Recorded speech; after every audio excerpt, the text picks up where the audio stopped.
chez nous, il y a cette façon de se guérir. Et sont très... souvent, on n'est pas conscient qu'ils sont là, mais je crois qu'il faut s'en servir et d'en être conscient.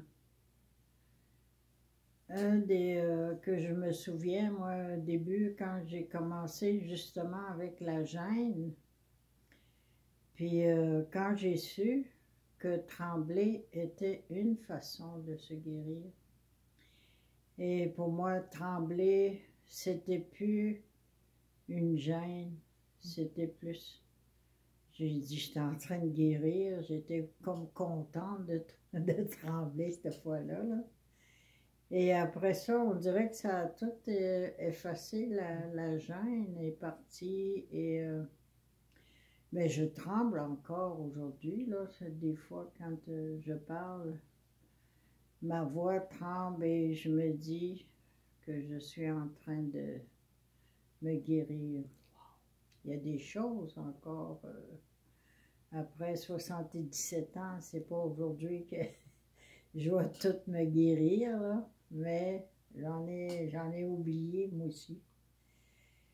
Et trembler, il y a aussi le fait de parler, en parler quand on parle de nos problèmes, et bien identifier ton problème, le dire, le répéter, je crois que c'est très très bon, ça aide beaucoup à aller plus loin.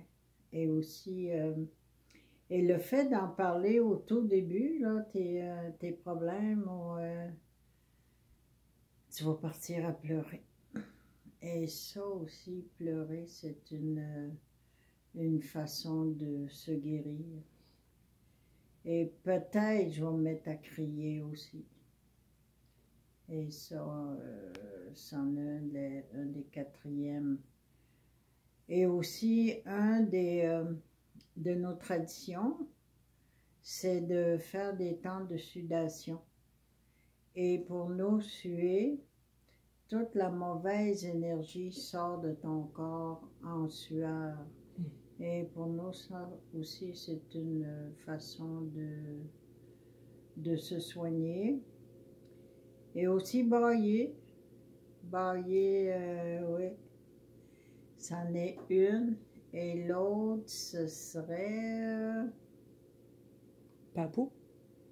Rire. C'est-tu vraiment rire? Oui, ça doit être rire. Qui reste... après toutes ces émotions-là, c'est quasiment le résultat de notre guérison, c'est d'en rire. Ouais. Ouais. Wow. Merci. C'est ça. Merci.